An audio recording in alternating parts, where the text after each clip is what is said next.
back to another episode of the Volunteer Build Series. In today's episode, I'm going to be focusing on some odd jobs. So let's go ahead and get stuck into it, here on New Yankee Auto Systems.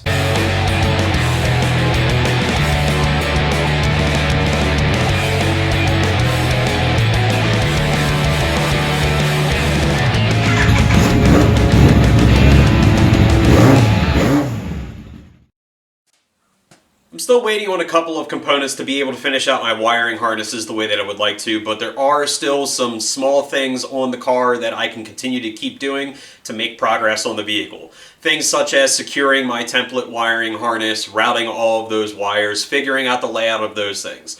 There's other odd jobs and things that I'm going to be focusing on. There's actually quite a bit of things that I found at the back of the vehicle that do need remedied, and once we get there, you won't believe what I've found. Let's go ahead and get to work. I've already been to work a bit off camera since I've been here. I've already been working on securing the front portion of my wiring harness so that hopefully I can get to a point where I can start figuring out placement of my headlights today. It wasn't overly difficult, but I did make sure to get the P-clamps that I wanted to use secured to the body so that they can hold the wiring harnesses up in the area where they need to be. Ultimately, I'm trying to not use as many zip ties as possible where it can be helped, where it's easy enough to do something a little more elegant, if you will. The last time I was here, I started working on securing my wiring harnesses. I actually ended up getting my wire cover already mounted to the vehicle. What I had to do was drill some holes in the frame rail and use my plastic push rivets to secure it on the inside edge there. And then just to give the wires a little bit more security inside there, I did zip tie around the case just so that they won't be able to come out the top of it. I could have had this flipped over, however, I like having this kick down here that kind of matches the frame, and if I had it flipped over, it wouldn't really match the way I wanted it to. I had actually already started securing my wiring harness. I used a P-clamp on the backside of the bolt here that helps secure the horn in place. There was already a hole here, so that's why I've decided to utilize it in that fashion. I've got my horn wiring all laid out. I don't think I'm going to have any interferences there either. I then routed the wires underneath of this oil vapor bottle.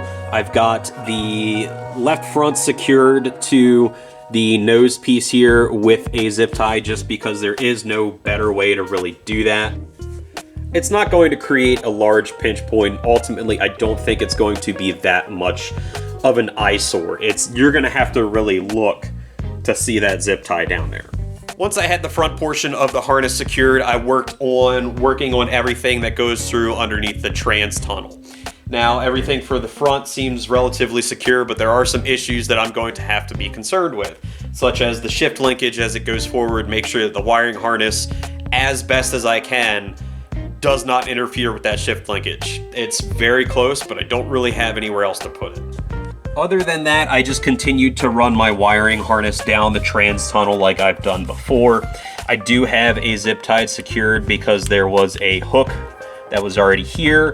And that I don't want to have too much tension on it, so I don't necessarily want it to be with a P-clamp, but I want it to still kind of be a little bit flexible just so it doesn't pinch or have any issues with those wires. I've used a Velcro strap here, a Velcro strap here, and then I continued to run everything up the rest of the frame with some more Velcro straps. I've got a red one here. I've got another red Velcro strap here. And then this is where my junction for my battery feed comes in. So I still have to figure out where to lay that out. I've got the rest of my harness running up the rest of the frame rail. I did utilize a zip tie here as well. Just because, again, I don't want it to be too rigid. I want it to still have some flexibility just to protect those wires a bit. So I've got everything following up this frame rail. And I still have to figure out exactly how I'm going to lay everything out. I do want my left rear lighting to run across this rail here so that it can access into the fender well because of the taillights that I'm going to be using. And then I'll have to figure out the same thing with the right rear as well. Now that I've showed you around what I've already been up to, I'm at the back of the car and I'm going to show you what I'm faced with. I've already looked into these items, but I've put them back together the way that they came off so that I can show you exactly what I'm dealing with. If you've watched a couple of the videos already, you may remember from a previous episode, there were a couple of items at the back of the car that I was a bit concerned with, such as how the fuel pump was mounted and how that had the fuel line run. All of the wiring back there felt very flimsy. There's actually a pinched fuel line at the bottom of the outlet on the tank where it comes out. So I'm going to start focusing on a couple of those things back here and get those things remedied if I can.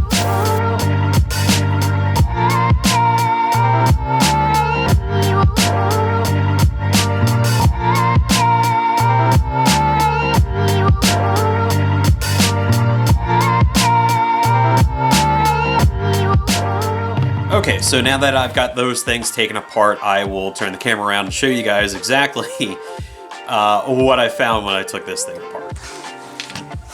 So, first things first, the fuel pump was hung somewhere along here, which, as where it was mounted, was creating a large pinch point down here at the bottom of this fuel line. I could feel it before, and I could still feel it a little bit. It's not a great thing to have situated like that. It's not a terrible pinch point. But the other thing to note is that this fuel pump, as it's designed, its hanger doesn't have a ring terminal.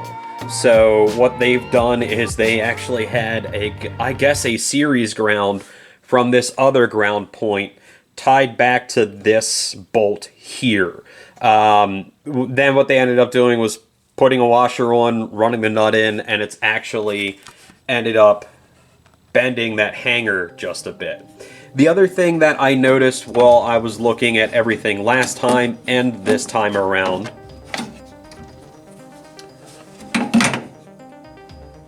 was that the wiring that was on this ground bolt felt very flimsy. Now the additional ground here seems okay. The ring terminal doesn't seem bothered. Doesn't seem like it's, been affected at all, but this is my biggest gripe when I took this apart.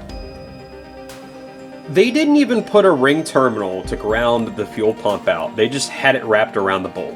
I don't know who did that, but it's going to get fixed. I'm surprised this car ran and that fuel pump was working at all. With that being said, I'm going to jump into trying to figure out where I can place this fuel pump, and hopefully that'll give me a little bit of flexibility with my fuel line. If I need to figure out some way to mount that fuel pump differently, I'll figure that out. I'm also going to have to extend my wires back to that grounding point, but hopefully I'm just going to do it in a much better fashion than it already was. I think as long as it has a ring terminal on it, it'll be 10 times better than it was. We'll see.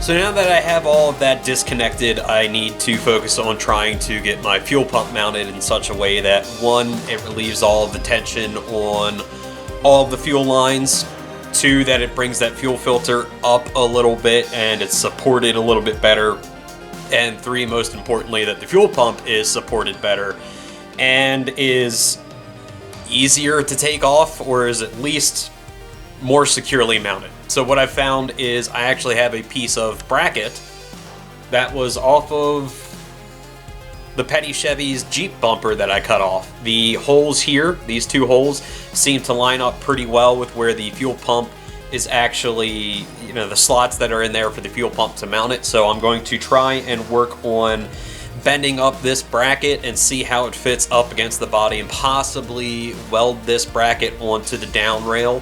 I don't really want to do that, but where I need the fuel pump placed, it's going to be the best option. And then I'll have to end up painting this in some kind of silver so it'll match the frame rail once I get it welded on. And I'm thinking something like this. The fuel pump is going to hang about somewhere around here. I'll have to shorten that line as well but that'll give the fuel filter enough to be supported and hopefully not knock against anything as long as this is securely mounted. And the radius that is already on this piece of bracket does fit pretty well up against the radius of that frame rail. Now it is going to have a bit of a gap.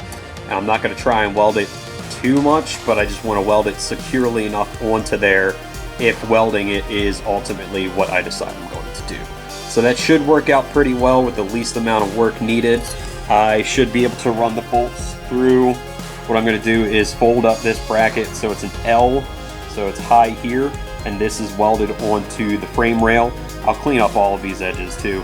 But what I'm going to do is run the bolts through this side of it, and then it'll bolt to the back side. So it'll sit like this on an L, and the fuel pump will be over here supported.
Okay, so after a little while, I was able to figure out a way to get that bracket welded to the frame.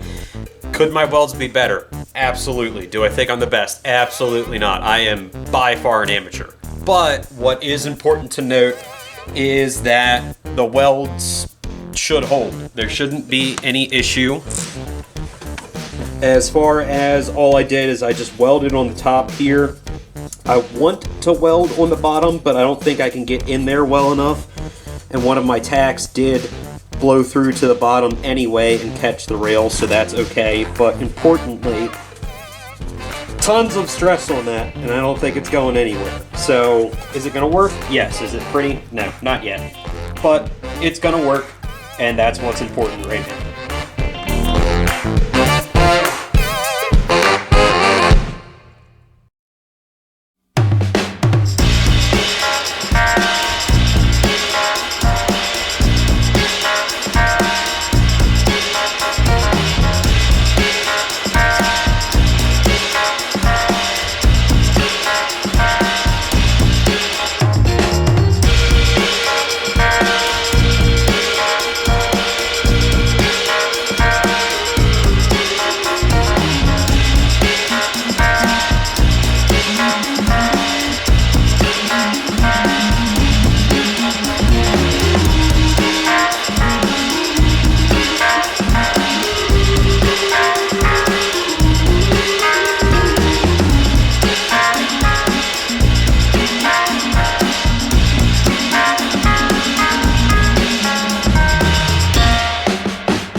I have stuck at it for a couple more hours. As of right now, it is currently 1:45, and my core is actually starting to get cold. It was snowing earlier, and again, no heat in the shop. So I've done what I feel I can today.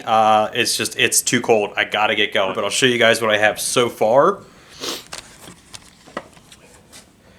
So far, what I was able to do today was to get this fuel pump mounted on the bracket that I made up and did weld onto the frame rail there. That did alleviate that pinch point in the fuel line right here. I did have to cut this fuel line down short just so everything would fit. I have it zip tied in place for now. I know I said I don't use zip ties, but as of right now, that's the best solution I can come up with. I also don't have any power tools today. I forgot all of my batteries. So I've just been doing everything with hand tools. If I could have, I probably would have gotten onto that square frame rail and drilled a hole in it so I could mount a P-clamp to actually, or even probably even a rib nut if I had the opportunity to get that fuel line to be a little more secure. I feel good about where it is. It doesn't seem to be contacting inside that square tube. It's up out of the way of the suspension. It comes back to the fuel pump in a manner that is relatively as straight a shot as it can be. I ended up having to relocate my fuel pump wires. I just ran them up this frame rail again, just zip tied for now until I figure something else out. I've got this fuel supply line from the bundle run up into my wiring harness line for the lights just to kind of get it up out of the way. I did have enough length in that it wasn't any issue. I did have to extend the negative wire, which I've now run across this bank inside of this wire loom to this ground right here. And then after I got that grounded, I used a P-clamp and the other nut that was on here to secure my wire harness. I then zip tied everything with my Velcro straps, which I like these a lot better than my zip ties. I would leave these on the car because that does give the flexibility of placement where I need it, and it's not wasteful. I can keep reusing these. After that, I ended up getting my left rear line just roughed in. It's just run behind the fuel tank for now. Ideally, I'd like to be able to get in here with a self-tapping screw and P-clamp if I can, or if not, I'll just have to secure it around this rail here. I might not have the clearance that I want or need to get in here and run any kind of screw or other fastener. This left rear harness is going to go down into the fender because I'm going to use fender mounted lights on this car as well. But overall, very good progress for the day.